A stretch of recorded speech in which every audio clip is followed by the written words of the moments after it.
Hello, viewers around the world. You are welcome to another edition of Talking Drums. Dr. Okafor, can you hear me? Are you there? You need to unmute your phone. Dr. Okafor, you need to unmute your phone. Yes, I can hear you very well. Just waiting for you to give us the intro, then we can carry on. Good. Yes. Yeah. Yes, Talking Drum. You're welcome, Dr. Okafor. We're here Talking Drum again, as we've always done, our program that looks into issues that concerns us, issues both on the political plane, entertainment plane, economical plane, and everything as it affects human existence. And this is another beautiful day, the second day of the month of May 2023. My name is Mark Godwin Iweajua, and Dr. Okafor is with me, Dr. Dumebi Okafor. You're welcome to Talking Drums today. Yeah, welcome, viewers. We are happy to have you guys back for another episode of Talking Drums, where we review and discuss breaking news and other prevalent and relevant issues happening in the world today, and specifically in Nigeria, our home country. Once again, welcome, and welcome to my co-host. Welcome. Thank you.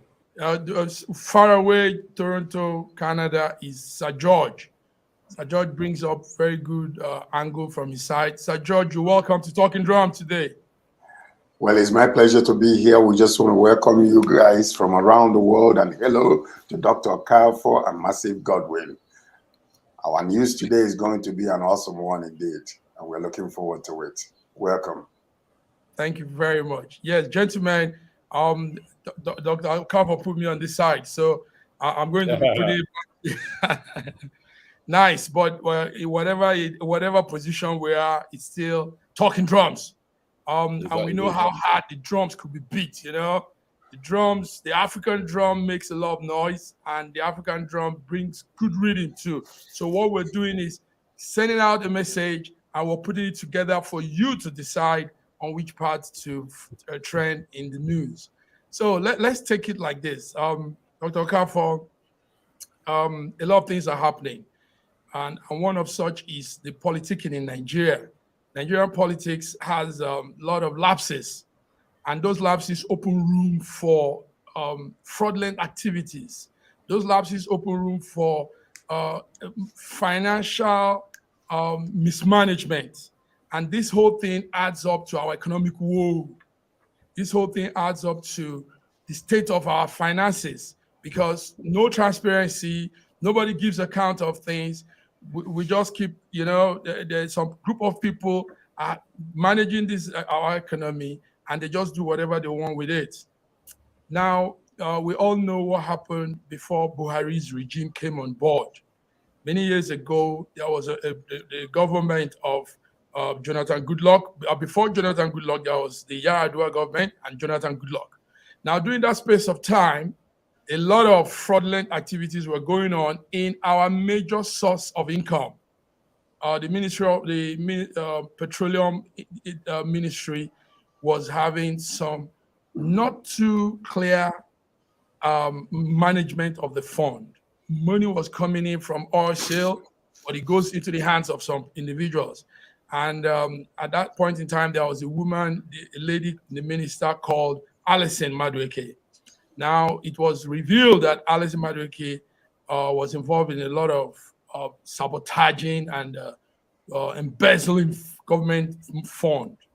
And she had associates with her. She had her associates that were also involved, helping her siphon money, helping her do things with the money that was stolen, ill-gotten wealth of the Commonwealth of Nigerians. There was this man by her corner called Kolawole Aluko. Now, Kolawole Aluko bought property. He was going around the world buying properties on behalf of Alice Madueke, buying for himself, and they were just eating from our proceeds. Now, when the new government came, Alice Madueke went on hiding, and a lot of things started happening. Kola also went on hiding. Some time ago, we had the last time they saw him was in Brazil, somewhere in South America. And so the federal government came in, EFCC came in, and some of the properties that were bought in that period of time were being confiscated. Properties in America, in UK, in Canada, in most parts of the world. Now, there was a particular property that was purchased by Kolawole Aluko, and somehow that property was not confiscated. Rather, it ended up in the hands of a young man called Seyi Tinubu. Seyi Tinubu is the son of the presumed presidential candidate, elect, Nigerian presidential elect Bola Ahmed Tinubu. And Seyi Tinubu bought that property somewhere in London, a choice place in London. Seyi Tinubu paid cash for that property. It was said that he bought it. He had $11 million. $11 million. And this was a property that was supposed to be confiscated. So, but he bought it, and now it's his property. So this morning, a network, an international network, Bloomberg, did a small story on this whole thing. So that's why we're talking today, gentlemen. How did we find ourselves in a state where property money, first of all, gets out into the hands of government officials, which shouldn't be, and this money is used to buy things, live their life, enjoy their own life, and the country is plunged into economic woe. Let me start with Dr. Tumebi. Dr. Tumebi, what's your take on this whole thing that I've just broken down? Yeah, I mean, this is breaking news and is making the rounds. I have never been one to, again, think of things only in terms of their minute value, but, I take a perspective that covers the span of things. This is only a symptom of what we've always been since independence. The gross, melee of corruption in this system, where billions of dollars have been frittered away by, poor governance, irresponsible governance, actually, right from independence up to today. So there's not one single case that one can use to justify the great tragedy of this corruption and this unfairness to the Nigerian people by the governing elite. Where this is this specific issue, which is bringing us to this junction, is a bit different. I don't know whether, number one, Sheyi can rightly be described as a government officer, and I don't know whether we have. I checked the news feeds and to see whether there's been any explanation from their quarters of how he came about, the amount of wealth that he has. Any explanation? Maybe businesses that he owned, like the father said he owns businesses, and that's where the income comes from by managing his wealth properly. Where did the money come from? If there's any explanation, it's not unnatural.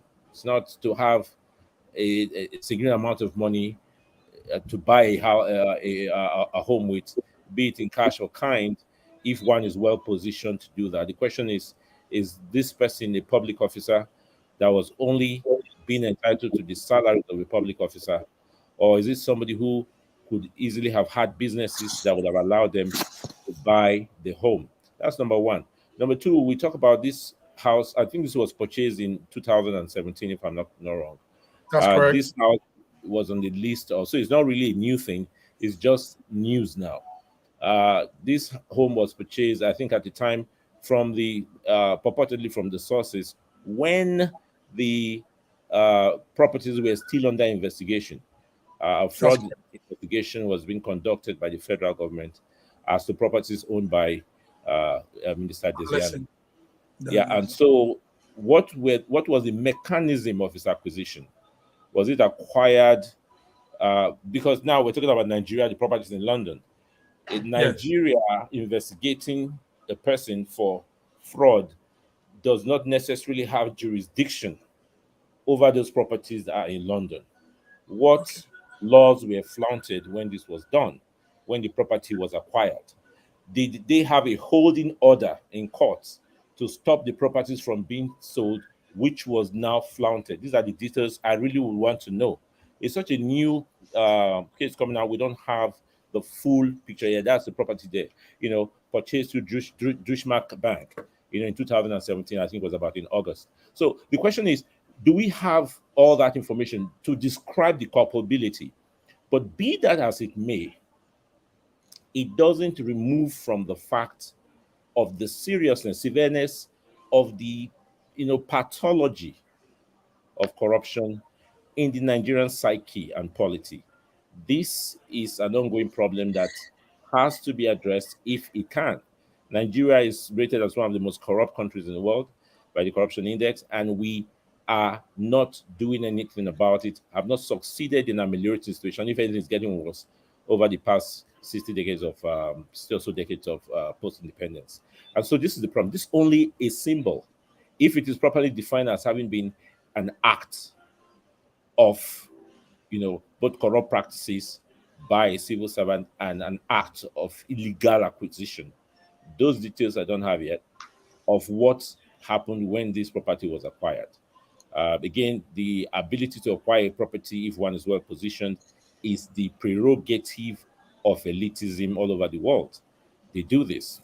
Governments of Canada, they talk about how much property Trudeau owns and all of that. Nobody can really talk about it because, of course, he has the pedigree to acquire and own a significant amount of capital. So I would like to really know about what the details of what happened here, which I don't have yet. I'm sorry, but it's both questionable as to what the exact particulars of this are, but also reflective of the fact that one Nigerian can have all this cash to buy a property in England. You begin to wonder whether this is really kosher, whether it was kosher or whether it was not. That again is still before the jury. Thank you, Dr. Okafor. Dr. Okafor, people are buying properties. Business people, Nigerians are acquiring property all over the world. We're not concerned about what people do with their money, But where we're concerned about this is what surrounds this particular property, and that's why we're concerned. Now, George, Bloomberg has reported that Tinubu spokespeople and his son, the son, Oluwaseyi, they are not responding to emails, calls, text messages. They are not responding. A British lawyer, their lawyer that's listed as Aranda, an agent for the family for Sheyi in the UK, also declined to comment on this, saying confidential reasons. However, take note. However, the why we're putting out this is it has a report that has noted that at the time of Tinubu's son buying this property, the Nigerian government was seeking to arrest the house former owner, and that's the young man called Aluko, for accusing him of going on the run while owing the country an oil trading debt worth more than $1.5 billion. Kola was owing the country. So this is the situation around this property. George, what's your take on this now? What I've just said. What we're seeing here is just a trail of the same thing that has been happening for many generations and many years, like someone mentioned earlier, since the independence. So all of a sudden you are in government, but you will become accountable to nobody but to yourself. Now, that's the reason why many of these people can do what they do and yet end up answering to nobody. The question you have to ask yourself, yes, indeed, we know, from what we have heard us already, that if this property belonged to part of what the government wanted to confiscate and seize because of the illegal dealings of Alison Desiani Madwekwe, and then all of a sudden it disappeared in the face of everybody and ends up in the lap of the son of Jagaban. So the question is, if there is, where there is no smoke without fire, but that's even below what we are dealing with, because this is nothing but the tip of the iceberg and what is happening in our country. The Ziani was able to get away with, billions of dollars of Nigerian when he was the Minister of Oil and Petroleum. How was he able to get away with it? Where were the eyes, the eagle eyes that were watching what she was doing? How come she was able to get away with it until after the government? And we know today that the same thing is happening in our present government, where our dear beloved outgoing president was unable to do anything because hundreds of days he was in the hospital and the people were governing, on his behalf, and they were able to make away with everything that they could. So now the question is, if we are unable to account for this particular one, how can we be able to account for all the money recovered from different countries? Like, for instance, during the election, we did not know that Britain, UK gave us £5 million to help with the election. We don't know any other country that contributed towards such, for some other reason. If it wasn't that they started arguing in the parliament and then we were able to hear it, we wouldn't know that such money was transferred to our government. So who is accountable to who regarding all the money and all the properties that has been recovered from the lootings? Who is accountable to who? Who is looking into it? Yes. Who is it that tells us, okay, this money that we have recovered, maybe $2 or $3 billion or whatever the case might be, we are putting it into this and this is what we're going to use it for? That's accountability. But what we are seeing here is the impetus of these people that are leading us to just do whatever they want to do, whenever they want to do it, and get away with it because there is no accountability. Until one of the candidates in this past election, or ongoing election actually, came out and started exposing about illegal bunkering in Nigeria, for us to find out that the government was the worst of the illegal bunkers.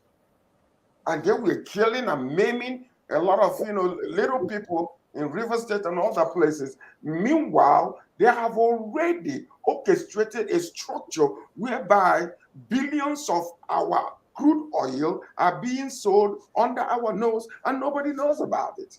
The Navy knows about it. The military knows about it.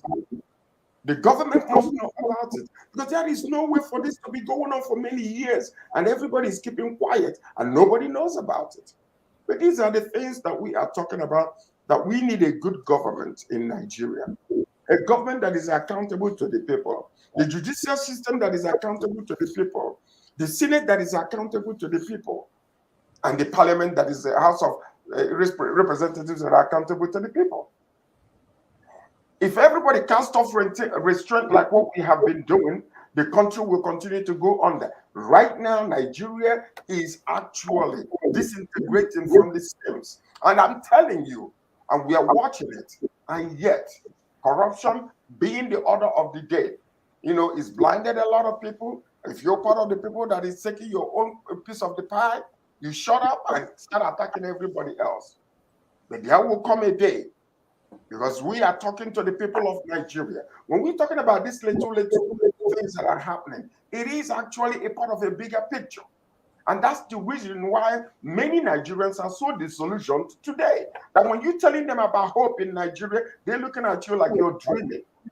But one thing I can tell you, there is Thank God. you, George. There is God. There is God. There is God.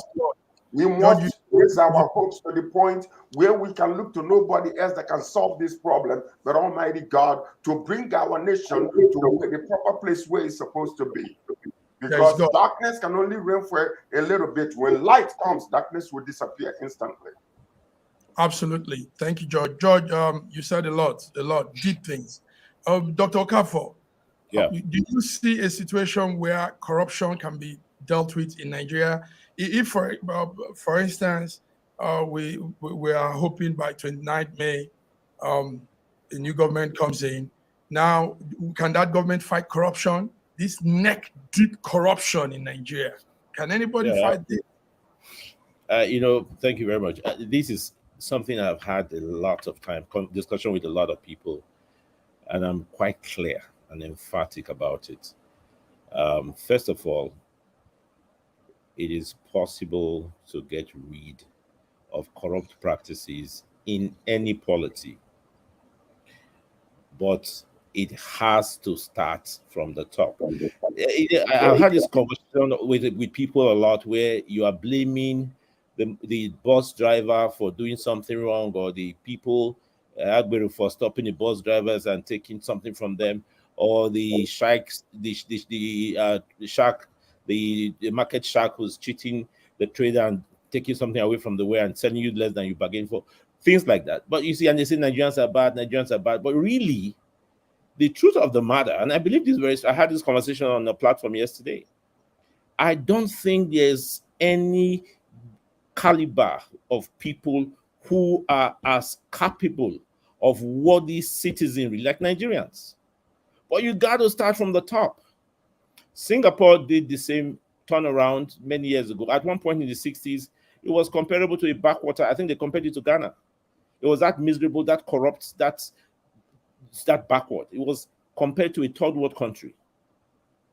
And then at one point, the leadership turned around, decided that they were going to do the right thing, and then they implemented their MPH theory: meritocracy, pragmatism, and honesty. And that was all it took. Today, Singapore is a first world country. The character of the king is reflected in the characteristics of the kingdom. If the helm, no matter, this conversation came when they were talking about Tai Solarin and how after many months and years of criticizing and snapping at General Babangida's heels as then head of state, Babangida called him and gave him the opportunity to do something for the people, and he opened the People's Bank, gave out loans, and nobody paid. They didn't pay back. And then, of course, Tai Solarin went back with his tail between his legs to the president and said, I'm sorry, I failed. So, well, now you see what it's like to be in government. And so the argument was like that, even the Nigerians on the ground are a problem, even the money they give them. I said, that's crap. You cannot have what's going on at the top. That administration was known to have been one of the most corrupt. You cannot expect the king to be that corrupt and expect the people to take a higher moral road than the king. So it has to be the leaders who have to set the example. I keep giving an example of Murtala Mohammed. Nobody had to tell anybody what to do. He didn't have to. All he did was to show example and lead by example. And everybody followed suit. There was no more traffic in Obalende in Lagos. The drivers, he didn't send soldiers after them. But they saw his example. And that's why Murtala Mohammed is what he is today. The very best example we had for leadership in not just Nigeria, but Africa. So it's about the corruption and the correction of corruption by the leaders at the helm. You cannot blame the people on the ground for anything they do. That's my position. I do not hold anything against whatever you do to me on the street because it's not your fault. You are a victim like myself. The real captors, the real slave drivers, the real offenders are the men at the top.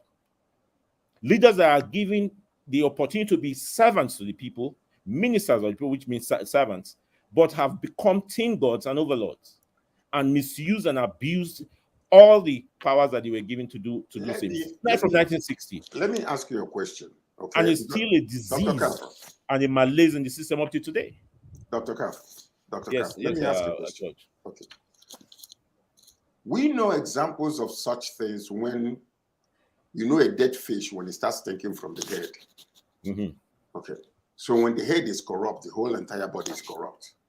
Now, we know already that what you are now saying is got to start from the top. But the question we are asking, in the same manner, when Christ came on the earth, I'm going to use that as an example as a Christian. When he came on the earth, he met religious leaders who were supposed to recognize who he was. And he rebuked them sharply so many times because they missed their own visitation. And they were so corrupt that they were even the one that condemned him to death. That is exactly what you are seeing in Nigeria today. He came expecting the religious leaders to recognize him, that he's the person, the prophet that was sent to save mankind.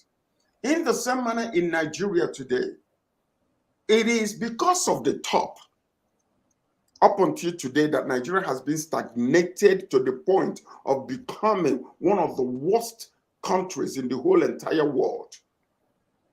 So how do you deal with such? Because what examples we are having is what's been happening in the past.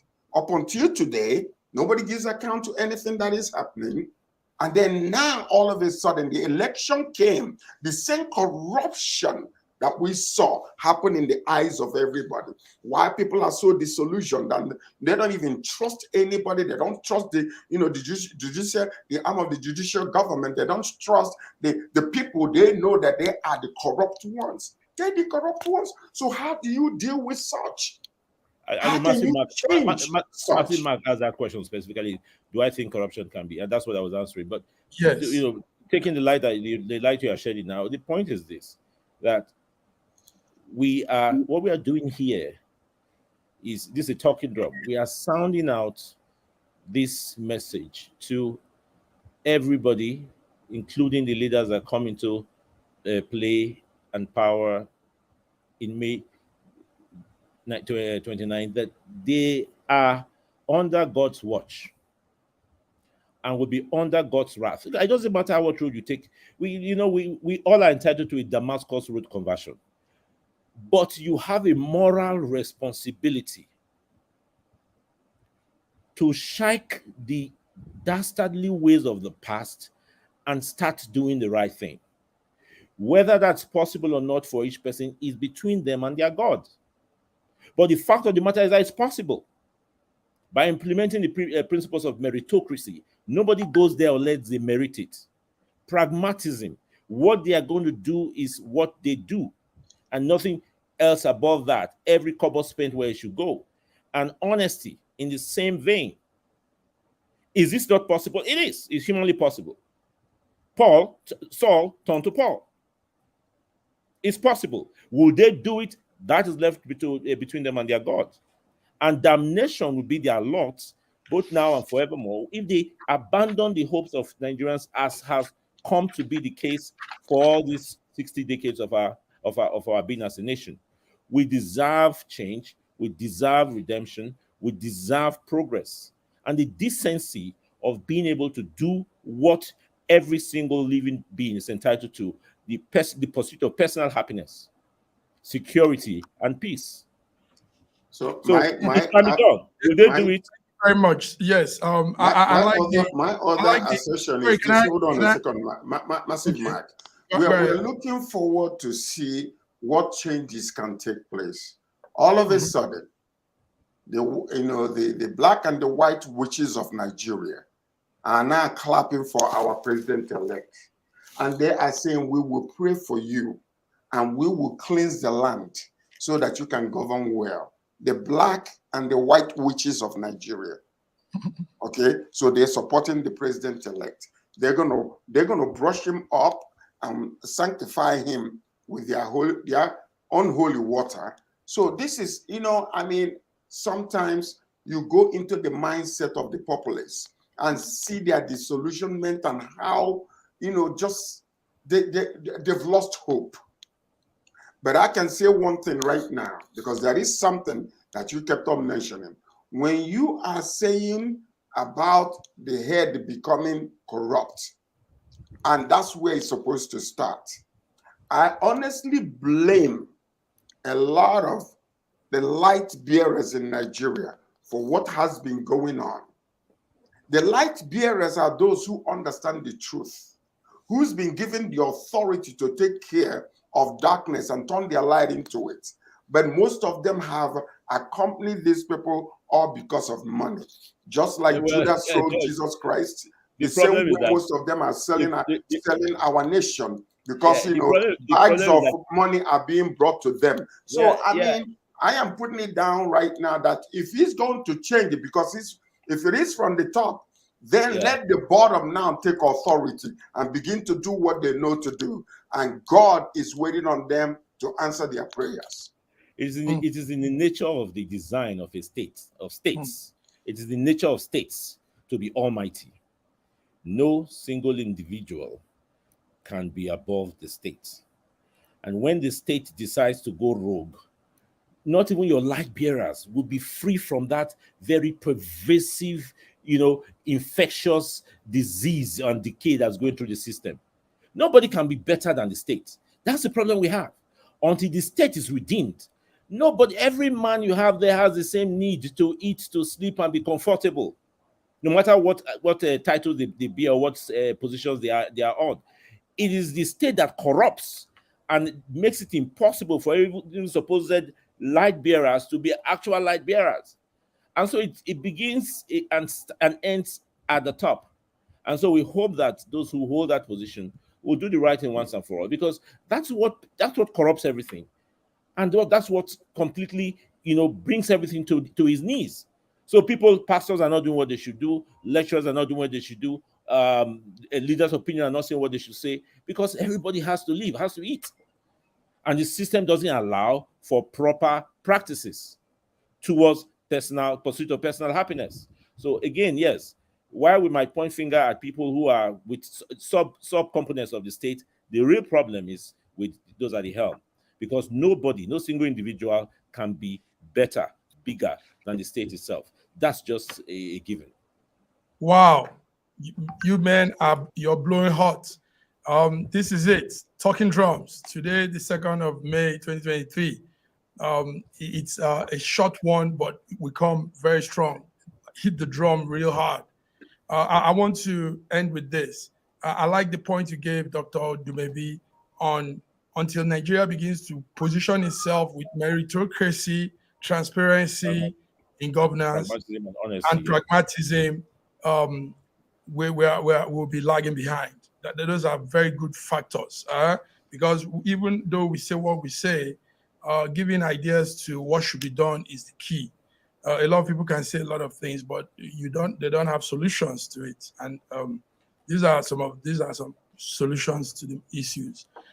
George, what are your last words? I know Dr. Dumebi is going to also tell me how the obedient people should have faith and keep on in their quest for the change they desire. Is that also Dumebi? Like we were discussing? I don't see. I think it's all Nigerians. We all should be steadfast. Those of us who desire progress, and with that, all good things for this country should pray, keep doing whatever they're doing to keep the light burning, light of hope, and just believe that goodness is coming. And hold on to that faith. Yes, hold on to that faith. And this is for both Nigerians and people who love and empathize with the country all over the world. Good. George, what do you have there? What's your last take on? One thing that I have is this. It starts from the head. It ends at the bottom. There comes a time when the bottom will have to get up and say, thus far, no further. If you don't, the people on top will continue with the corruption. The people that are comfortable will continue with their comfort. The people that light is burning in their houses will continue to enjoy the light. But all those in darkness will continue to suffer. But there comes a time when people will say, enough is enough. We cannot take it anymore because generations upon generations are being destroyed. And the youth of today are just so stagnated and so messed up after graduation. No jobs, nothing. And our money are being stolen and being taken away into another country. I believe that the Justice Department, the House of Representatives, and also the presidency are all accountable to the people that elected them. It is about time for us to understand that that authority has been given to us by the Constitution. We can rise up and say, enough is enough. Thus far, no further. And that's all I can end this with. Enough is enough. That's it for today, Talking Drum. We started with fraudulent activities with those in government, Nigerian government, and we took it through to the report that came out this morning from the Bloomberg network that was saying the president-elect's son bought a property in the United Kingdom, and that property at that point in time was under some very interesting situation. It was a property the federal government has confiscated from a minister that embezzled our fund. So all of this makes up the talking drum for today. We say these things because it's time. It's time. We've had too many hidden things going on in our country. A country blessed with so much resources, so much wealth, and the people wallow in poverty. So let's begin to put out these issues. Let's bring them to light and let our lives change. We have just one life to live. So on this note, we say join us next week as we come on Talking Drums again. George from Toronto, Dr. Dumebi Okafor from Lagos. See you guys again.